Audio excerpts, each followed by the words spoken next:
तुझा वाईट काळ सुरू आहे हा तुझा भ्रम आहे. हो, तुझा भ्रम आहे.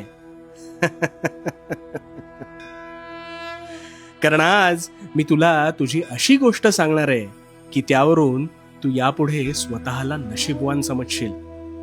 आता ही गोष्ट अगदी शांतपणे पूर्णतः ऐक. अगदी दैनंदिन जीवनातील उदाहरण घेऊया. उद्या पाणी टंचाई निमित्त पाणी निव्वळ 2 तास येईल ही सूचना वाचल्यानंतर ज्या गृहिणीला ना पाणी भरून संपूर्ण काम आवरायला 4 तास लागायचे, ते काम तिच्या नकळत तिने 2 तासांच्या आत हे पाणी जाण्याआधी कसे पूर्ण केले हे तिचं तिलाच कळलं नाही. आता तू म्हणशील, याचा तुझ्याशी काय संबंध आहे? ना, संबंध आहे. तुझ्यावर अल्पावधीत असेच काहीसे संकट येते आणि हे संकट आलं की तू आधी निराश होतोस.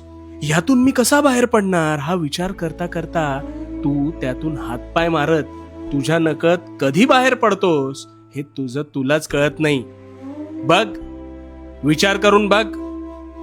आता हा वाईट काळच तुझा आळशीपणा संपवतो. हा वाईट काळच तुला समाधानी प्रवृत्ती शिकवतो. अरे, हृदयाचा आलेख सुद्धा खाली जाऊन मग वर जातो हे तू विसरलास का रे? मुळात जेव्हा जेव्हा तू संकटात सापडलास तेव्हा तेव्हा त्या संकटांविरुद्ध लढण्याची ताकद सुद्धा तुझ्या नकळत ह्या वाईट काळामुळेच निर्माण होते.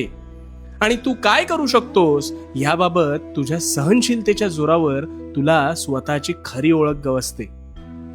ही जी संकट आहेत ना, ही तुला तुझी खरी ताकद दाखवून देतात. तुझ्या आयुष्यातल्या या चढ उतारांमुळे तुला सुखाची खरी किंमत कळते. अरे, जर दुःखच नसतं तर तू कशाच्या शोधात भटकला असतास? म्हणून म्हणतो जरा मागे वळून पहा. तुला चांगला काळ घडवत नाही तर वाईट वेळ घडवते. कारण वाईट काळ काही दिवसात संपतो, म्हणूनच चांगल्या काळाला महत्व प्राप्त होतं. मला सांग, वाईट काळ नसता तर जीवन जगण्याला खरा अर्थ प्राप्त झाला असता का रे?